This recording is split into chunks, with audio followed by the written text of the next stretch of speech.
Baik, selamat pagi adik-adik semuanya. Pagi. Perkenalkan, nama kakak Ibu Pendidikan Ibu Lestari, bisa dipanggil Kak Uti, kakak dari Universitas Pendidikan Ganesha, program studi bimbingan konseling. Nah, pada kesempatan kali ini kakak akan membawakan bimbingan klasikal dengan tema inteligensi.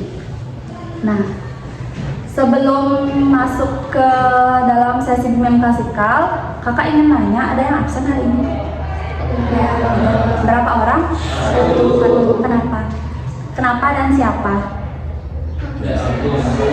Agus. Kenapa dia? Alfa.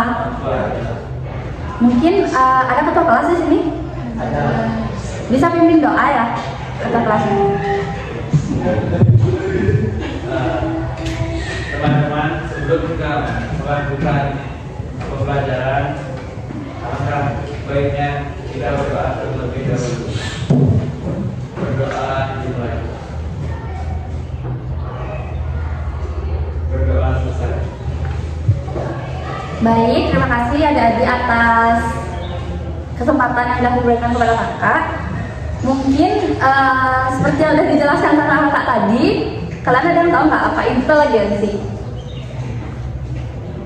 Atau ada yang masih ingat dari penjelasan kakak-kakak yang tadi, inteligensi itu apa? Enggak. Oke, jadi kakak kasih tahu ulang. Nah, inteligensi menurut David Wessler adalah kemampuan untuk bertindak secara terarah, berpikir secara rasional, dan menghadapi lingkungan secara efektif. Nah, inteligensi ini tidak dapat diamati secara langsung, namun inteligensi ini tampak dalam perilaku nyata seperti perencanaan, pemecahan masalah, dan adaptasi terhadap lingkungan.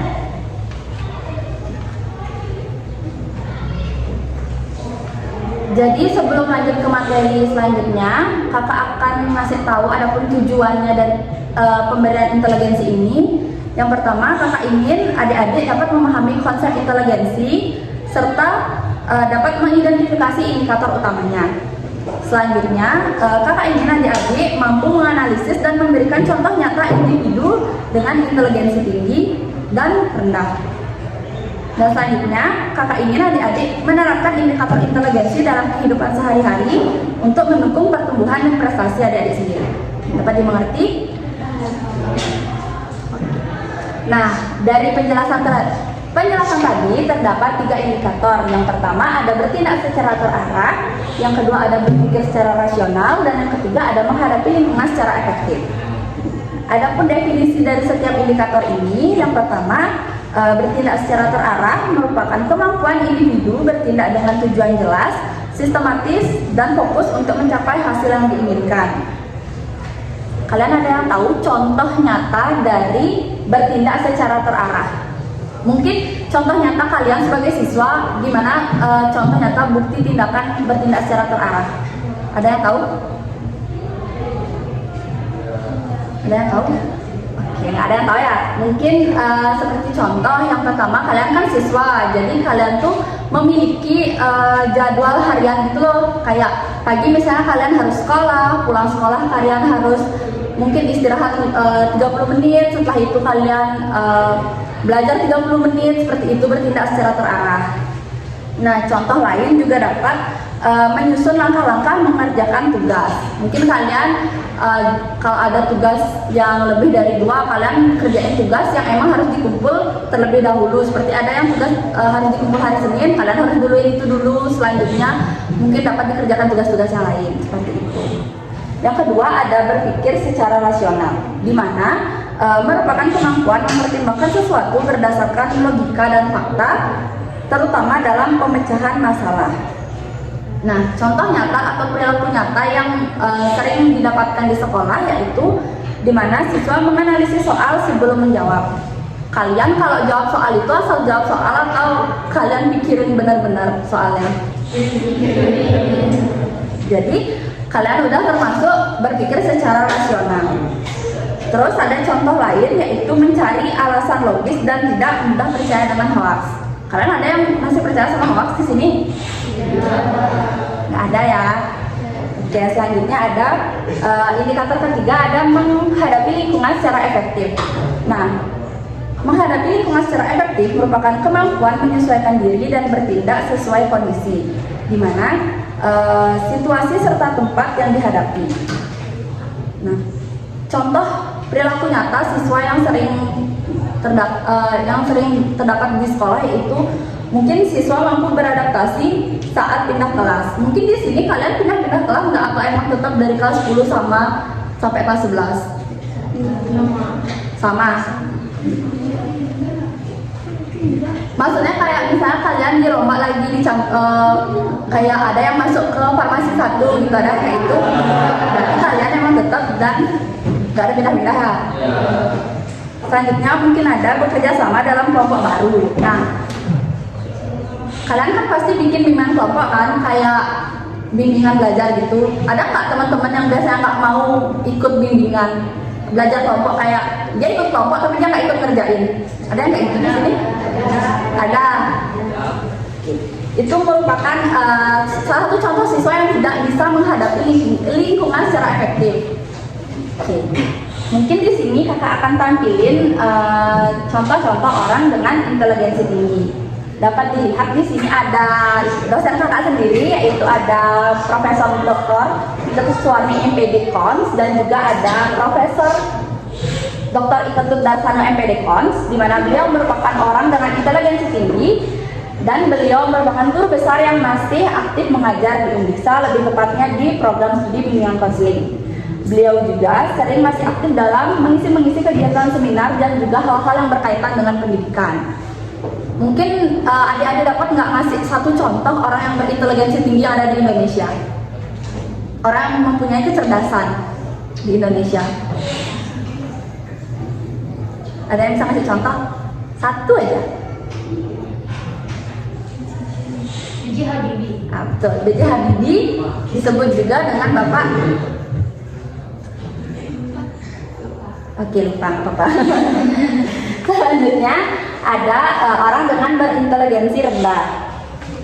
Nah, orang dengan berinteligensi rendah itu memiliki ciri-ciri suka mengobrol saat pembelajaran, kurang memiliki empati terhadap guru, tidak mampu mengatur waktu, seperti itu. Mungkin di kelas ini ada orang yang inteligensi itu. Yang pertama, dapat secara mandiri, di mana membiasakan diri membuat rencana harian, melatih berpikir kritis dan logis, belajar dari pengalaman dan mencari solusi saat menghadapi tantangan. Selanjutnya, dalam konseling behavioral, cara yang dapat dilakukan yaitu yang pertama ada mengidentifikasi perilaku yang ingin dirubah, misalnya seperti sering menunda tugas. Yang kedua ada membuat target perilaku baru yang diinginkan, misalnya langsung mengerjakan tugas saat diberikan. Yang ketiga ada mencatat dan memonitor perkembangan perilaku setiap hari. Yang selanjutnya ada memberikan hadiah pada diri sendiri jika berhasil mencapai target atau konsekuensi jika gagal. Dan terakhir ada konselor memberikan penguatan positif, membantu siswa mengatur strategi dan mengevaluasi hasil bersama siswa. Dari pengertian yang tadi dapat dimengerti adik? Oke, selanjutnya mungkin kakak akan menyebarkan kuesioner kepada adik-adik mengenai inteligensi.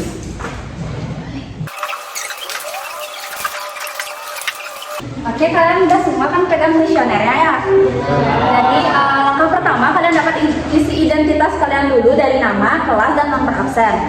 Selanjutnya kalian dapat lihat di sini ada pernyataan. Nah, di sini ada pernyataan saya selalu memiliki tujuan yang jelas saat melakukan sesuatu aktivitas. Di sini penjelasannya di sini kakak salah, jadi di sini kakak akan jelasin aja. Kalau SS itu sangat setuju, S itu setuju, TS itu tidak setuju, dan STS itu sangat tidak setuju. Jadi sebelumnya dapat dimengerti? Oke, kalau dapat dimengerti, kakak akan berikan waktu 5-10 menit kepada adik-adik untuk mengerjakan kuesionernya ya. Setelah itu akan kakak ambil dan kakak evaluasi.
Baik adik-adik, untuk selanjutnya kakak akan evaluasi kuesioner kalian. Mungkin nanti kalau ada